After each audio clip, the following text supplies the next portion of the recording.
Assalamualaikum dan salam sejahtera diucapkan kepada Dr. Nozalina binti Zainuddin. Nama saya Nur Sadatunisa binti Jafri, nombor matrik 212794. Dan pada hari ini saya akan menubuhlah seorang responden yang di sebelah saya merupakan seorang ketua keluarga, iaitu ayah saya sendiri yang bernama Jafri bin Muhammad Zain. Jadi soalan pertama saya akan ajukanlah kepada abah saya berkaitan dengan, untuk menceritakan sedikitlah berkaitan dengan latar belakang keluarga kita dan juga struktur keluarga kita. Silakan. Ya, terima kasih.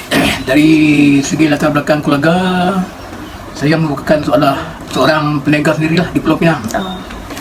Struktur keluarga pula, saya mempunyai seorang isteri dan merupakan seorang pekerja kilang, dan 4 orang anak, yang mana seorang telah berkahwin, seorang sedang bekerja, seorang sedang sekolah, dan di sebelah saya pula ni sedang melanjutkan pelajaran pengajian di IPTA.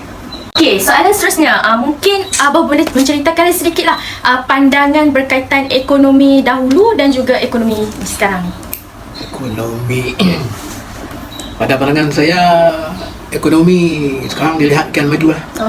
Sebab adanya sokongan daripada pelbagai sektor yang membangun lah, berbanding ekonomi pada zaman dahulu. Jika abah berpendapat sedemikian sebentar tadi, bagaimana pula dari segi pembuatan keputusan ekonomi di zaman sekarang dan juga berbanding di zaman dahulu semasa abah membesar? Mungkin abah boleh ceritakan sedikit? Ya, pada pendapat saya, dua-dua zaman memiliki pembuatan keputusan ekonomi yang sukar dan tak sukar. Tapi dilihat pada zaman sekarang, keputusan ekonomi itu dilihat agak sukar bandingkan dengan dahulu. Sebaliknya, kini saya adalah sebagai ketua keluarga berbanding dulu. Tak inafikan ada juga kesukaran dalam pembuatan keputusan ekonomi yang dibuat oleh mak ayah abah, disebabkan abah ini mempunyai ramai adik-beradik. Mungkin abah boleh kongsikan berapa ramai adik-beradik abah pada zaman dahulu? Adik-beradik saya lebih kurang 8 orang. Oh, 8 orang. Nak tambah apa-apa lagi berkaitan dengan soalan di sekarang ni? Tapi tak inafikan lah, kedua-dua zaman ini memperlihatkan kemajuan yang tersendiri di dalam kegiatan ekonomi yang tertentu. Oh, kiranya dua-dua zaman ni memperlihatkanlah perbezaan yang sendirinya, yang kita tak nafikan ada perbezaan dari segi pembuatan keputusan ekonomi. Soalan yang keempat ni berkaitan dengan trajektori kerjaya. Mungkin abah boleh bagilah sedikit pandangan dan pendapat berkaitan pemilihan trajektori kerjaya dahulu dan juga kerjaya pada zaman sekarang. Ya. Pada pandangan abah, trajektori kerjaya dahulu dan sekarang dilihat sangat berbeza lah.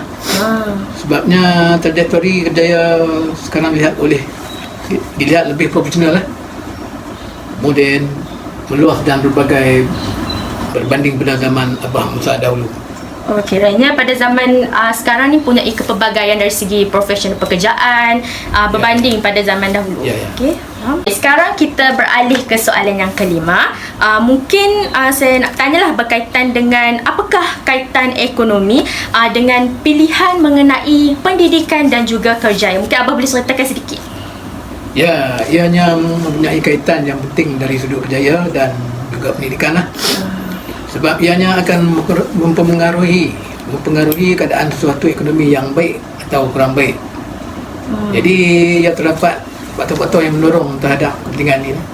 Okey, sekarang kita telah pun berada di soalan yang terakhir. Okey, soalan yang terakhir ni, apakah pendapat abah berkaitan dengan impak terhadap ekonomi dalam kehidupan seseorang? Mungkin abah boleh kongsikan sedikit. Ya, pada pendapat abah, terdapat impak yang positif dan negatif dalam kehidupan seorang itu. Sebab impak ini bergantung kepada keadaan sistem ekonomi. Mungkin dari segi impak positifnya, dapat menikmati kemajuan hidup dalam semua aspek, menikmati pelbagai peluang pekerjaan dan sebagainya. Manakala impak yang negatif pula dapat menyebabkan berlakunya masalah pengangguran dan sebagainya. Okey, jadi itulah kiranya kedua-dua zaman ni memperlihatkanlah impak ekonomi yang negatif dan juga positif dalam kehidupan seseorang. Okey, jadi itu sahaja. Sekian, terima kasih.